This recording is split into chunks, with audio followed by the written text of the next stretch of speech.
guys, welcome back to my channel. We are going to try this again. This is going to be my Shadow and Bone Trilogy review.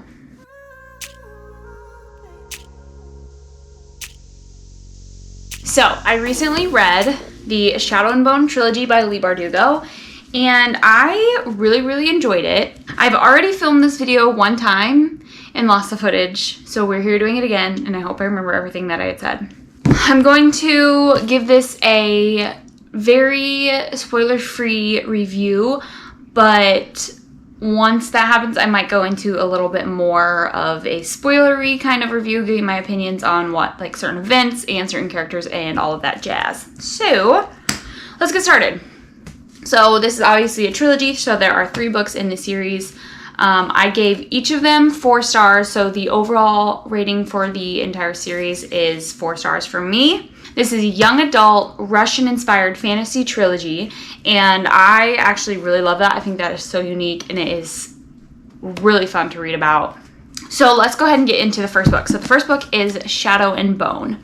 And basically what this story is about, if you don't know what it is about, there is an orphan named Alina, and she has a power that she had no idea she had, and that's not giving anything away. That's literally what the story is about, is her finding this power. And this power makes her what is known as Grisha. And Grisha are people who they don't call it magic, it's not magic. So the small science is basically just a scientific way of doing things. So there are different levels of Grisha. There are heartrenders and healers. So heartrenders have the ability to kind of control your heartbeat. They can kill you, or they can slow your heartbeat. They can put you into kind of unconsciousness. And then healers obviously can heal. And then there's another level that has squallers, tide makers, and inferni. Squallers have the ability to manipulate wind. Inferni, the ability to manipulate fire, and what was the other one? And tide makers, the ability to manipulate water. And then below that are alchemy and durists, who kind of deal more with metal and more scientific tinkering and stuff like that, which is really interesting. So those are the Grisha. They are not really loved by the people of Ravka, the country that they live in. And their country has been at war for a very long time with some other neighboring countries. The Grisha are a part of what is called the Second Army, which is led by the Darkling. He is a Grisha who has the power to summon darkness and shadows. So there's also a First Army, which is what Alina and her best friend Mal, who is also an orphan, they grew up together, are a part of. He is a tracker and she is a map maker. So what they're trying to do is destroy this thing called the Fold, which is just this stretch of land that is complete darkness. If you go in, you can get attacked by what is called Volcra. So the Darkling believes that Alina's power will be able to destroy the Fold, and therefore kind of reuniting Ravka because it is split with West Ravka and East Ravka.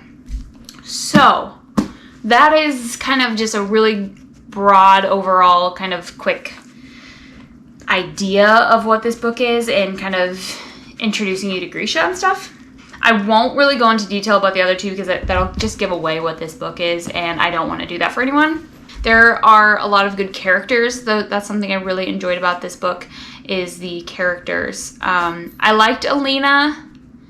She kind of made some decisions that annoyed me at times, but overall I enjoyed her. Her best friend Mal, I liked in this book a lot, and then I didn't like him in the second book, and then in the third book, I finally liked him again.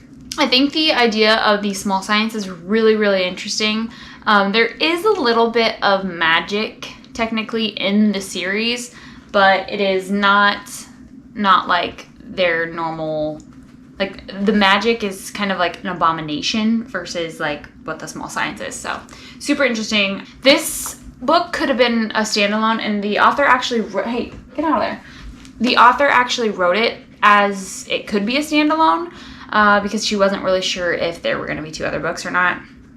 And when there was, obviously, it still could work as a standalone, which is why I think this one might be my favorite Because of it kind of setting as a full story, I really enjoyed that. But otherwise, Siege and Storm is my favorite of the 3. So really enjoyed it.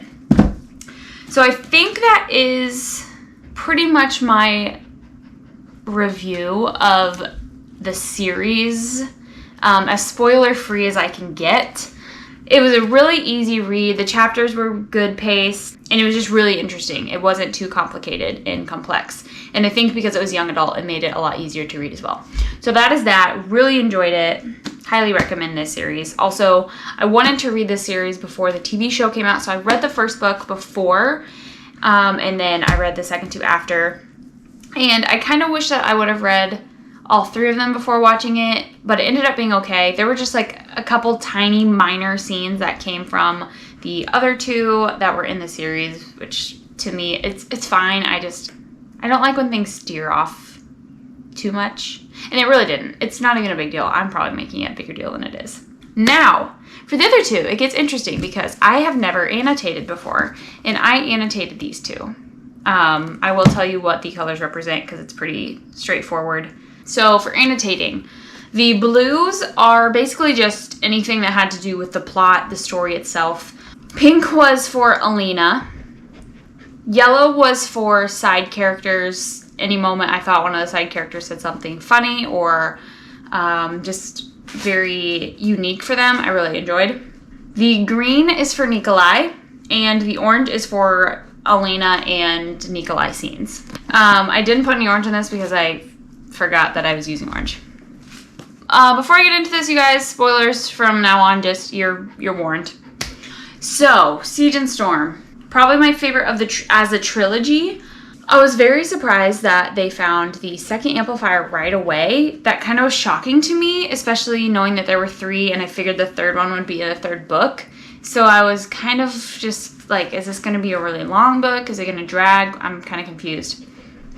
But I like how they set it up because Nikolai was the privateer on there, and I really liked that. Then getting to know Nikolai as Nikolai, I loved him. Like, favorite character hands down. I was really disappointed that they don't end up together. Like, come on. They were perfect. I have thoughts. I'll get to it later. I hated Mal in this book. They were together, him and Alina, but he seemed so insecure in their relationship and very threatened by Nikolai, which I get because Nikolai's Nikolai. But, like, he just... Excuse you. He was just so quick to anger and just didn't trust Alina at all, and I just didn't like that first character. It seemed very out of character for him compared to the first book. Especially because he had, like, not paid any attention to Alina while they were growing up in, like, a love aspect. It just, I don't know, it felt weird. This book kind of was slow because not a whole lot of action happened until, like, the end of it. But I loved the Nikolai and Alina scenes, like, when he kissed her in the carriage and was like, don't punch me. I freaking loved it. But then at the end, it was really cool. I hated his brother, but the end was cool when she used magic to take down the Darkling in the way that, like, kind of he was doing, and then kind of stole some of his. I thought that was awesome. Not a whole lot that happened. I just really liked the character developments in this book in particular. Okay, moving on to Ruin and Rising. This one is my least favorite for sure. It was really slow for me. It took me a while to get through it. The beginning was really, really slow because they were in the White Cathedral underground, and it just seemed to drag on. She couldn't use her powers, all that stuff. I just wasn't a fan. I felt like they were just constantly, like, on the move, because then they were looking for the Firebird, and it just seemed to drag on for me. I have mixed feelings about Mal being the amplifier, because I would be okay with it if he would have stayed dead. I just said that out loud, sorry. I liked him in this book. He redeemed himself again because he kind of understood that Alina and him could never be together. They were very different. She had these powers. He was just normal. And he backed off and, like, just accepted that, but still, like, loved her from afar and was just, like, okay with that. So then when it came to him being the amplifier, he was ready to give up his life for that. So then when the time came for the battle, when they're fighting, he helps her kill him. And I was like, oh, okay, good. Now, like, her and Nikolai can end up together and rule Ravka, and they can be together, which is what I wanted.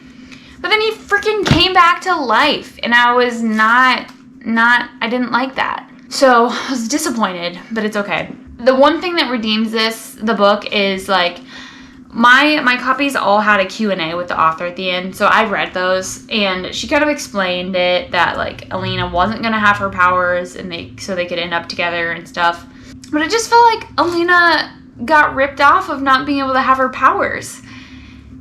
And, like, she said she, like, felt empty and naked without them, and then she had them, and then, like, she had them for less than a year. Like, that's just, I feel bad. But then I like how, like, this doesn't have, like, prologue and epilogue. It has, like, a before and an after.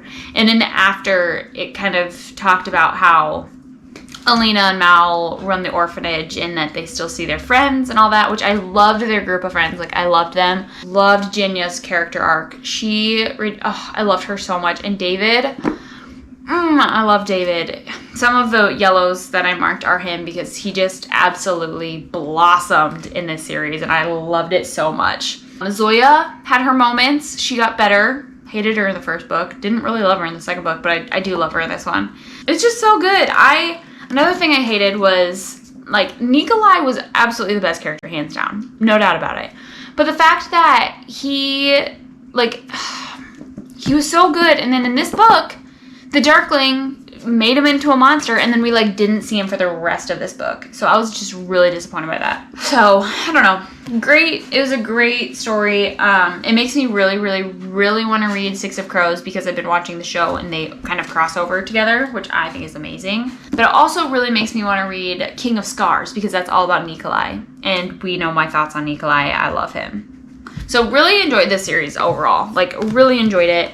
I gave it 4 just because I don't love it. I'm a really easy, like, rater when it comes to these. And I gave it 4 just because, like, I don't love it as much as some of my other favorite books. Like, it's not quite up to, like, ACOTAR. It's not quite up to From Blood and Ash. Some of the other 5 stars I've read. Like, let's not eat that. I mean, it's still absolutely good, and I highly recommend it. And I highly recommend the show, too, because Ben Barnes, as the Darkling, makes you root for Darklina, and I'm just saying. I still I'm always gravitating towards those dark bad boys. So the Darkling, I've kind of always got a soft spot for.